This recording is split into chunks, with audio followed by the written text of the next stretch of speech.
Better health begins at Tidelands Health, dedicated to keeping the communities we serve healthy and active. That's why we're proud to present our podcast series, Better Health Podcast, brought to you by Tidelands Health. Here's Bill Klaproth. Urinary incontinence is an embarrassing problem, and although common, many women are shy about discussing this and other female urinary conditions. But there are treatments to help improve your quality of life, and if you are hesitant to see a physician, we'll share advice on that too. So let's talk with Dr. Annaceci Peacher, a physician at Tidelands Health specializing in women's health and urogynecology. Dr. Peacher, thank you so much for your time. We really appreciate it. So let's start with this. So can you tell us, first off, what is urogynecology? So, urogynecology is actually kind of a layman's term for the more academic name of female pelvic medicine and reconstructive surgery. So, that one's more explanatory, but basically, it's a subspecialty of OB-GYN dealing with pelvic prolapse and female incontinence. Speaking of female incontinence, what are some of the most common conditions that you see?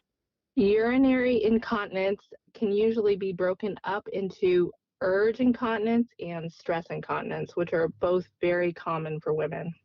And what other conditions would you normally see as well?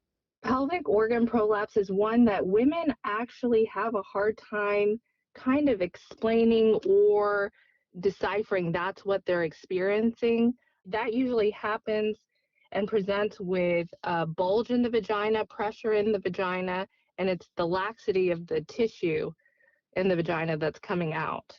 So let's stay on that and talk more about symptoms. Can you share with us some of the common symptoms that people might be experiencing with these types of conditions? Sometimes people are noticing that they're having increased urinary urgency, having to rush to the restroom, leaking on the way to rushing to the restroom. Then stress incontinence actually is a lot of coughing, sneezing, laughing type of leakage, any kind of activity like bending, exercising, things like that are common with that type of leakage. And how about pelvic organ prolapse? What about signs and symptoms of that?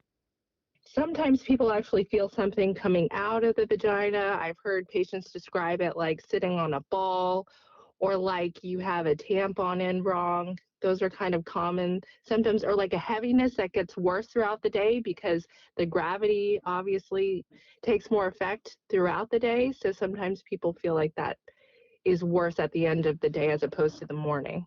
So, for a woman who is experiencing some of these symptoms, when is it time to see a physician? I think a lot of what I do has to do with improving quality of life. So, really, when it starts impeding your day to day, when you start noticing that you're planning your day around where you know restrooms are, locations that you know restrooms are, or not going places because you know that you can't get to the bathroom in time, that's a common reason to see somebody. A lot of times, people are also getting recurrent UTIs because they are having a lot of recurrent leakage or not emptying their bladder completely. And sometimes that comes from prolapse. So, is some of this normal just as women age or after childbirth? I know some think that is true. Is that right? I like to tell people that it's not normal, but it's common. So some women come in saying, well, I thought this was normal. It was something that women have to live with. It's not something that you have to live with. I mean, it's something that can be treated and evaluated and treated properly. So I think it's kind of sad when women come in thinking that it's just a normal part of aging when it's not. Okay, that is really good to know. So let's talk about those treatment options. And I know you said your goal is to basically help people with their quality of life. So, what are the treatment options? What can a woman do who is experiencing one of these conditions? The treatment is broken up into the different conditions. So for urge incontinence, that usually happens when their bladder is contracting and when it needs to stay relaxed. So first things that can be done are pretty simple, like changing dietary modifications. I like to ask patients what they're drinking throughout the day. If you're drinking a lot of coffee, a lot of tea, a lot of soda, all of those are diuretics and bladder irritants together. They're going to make you go pee more. So if you try to just cut back on those things, usually you have less of an issue.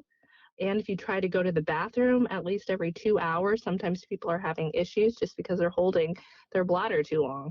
So that's kind of like a first place to start for the urge incontinence. For the stress incontinence, that one happens because there's weakness around the ligaments that are supposed to support the urethra, which is the tube you pee out of. And so you can try to build up around that area by doing Kegel exercises to build up the muscle around the weakened ligaments. Sometimes that helps. Sometimes it helps a little bit. And then beyond that, we do a sling procedure for that issue. That's the stress incontinence. And then when we're talking about prolapse, we usually manage when it's bothersome. Sometimes women actually have prolapse or walking around and they don't even know and it doesn't bother them, which is fine. Once it gets to a point where it's bothersome, there's two managements really. The first one is something called a pessary. That's like a soft silicone device. Some women kind of assimilate it to a diaphragm. And they come in different shapes and sizes. They go in the vagina. They help support the vagina when it's in. And as soon as it comes out, the prolapse starts again. And then the next option would be surgery. Okay, so that's really good to know. So when it comes to urge incontinence, you said changing diet is one of the first things you'll try to do. For stress incontinence, it's strengthening the ligaments. And then for pelvic organ prolapse, you talked about inserting a pessary and then also then surgery as well. So there are treatment options for all three of these. When it comes to urge incontinence, you said changing diet is one of the first things you do. When it comes to stress incontinence, you said it's all about strengthening those weakened ligaments. And then for pelvic organ prolapse, you talked about inserting a pessary. And then the other option is surgery. So thank you for sharing those with us. And then what advice do you have for someone who might be shy about discussing these types of symptoms and hesitant to see a physician? I think that it's important to know that a lot of women deal with this, and it's something that can be addressed. I see it every day, all day. So it's not unusual. They're not the only one, and they shouldn't really feel embarrassed about it because it's something that can be dealt with, and it's something that they're not alone in those symptoms. And that is such good advice. And as we wrap up, Dr. Peacher, is there anything you'd like to add? Well, I just think that it's important to kind of reinstate that it's quality of life. A lot of women are living with these things and living their lives around trying to deal with their incontinence instead of being seen for it and, that they can have help for these issues. And so I think it's important that women know that there is somebody that can help and that its first steps are pretty simple that can really make a big improvement on their quality of life. Absolutely. So that's a great way to wrap up and great advice. Dr. Peacher, thank you so much for your time. This has really been informative. Thank you. Thank you for having me. And once again, that's Dr. Annaceci Peacher.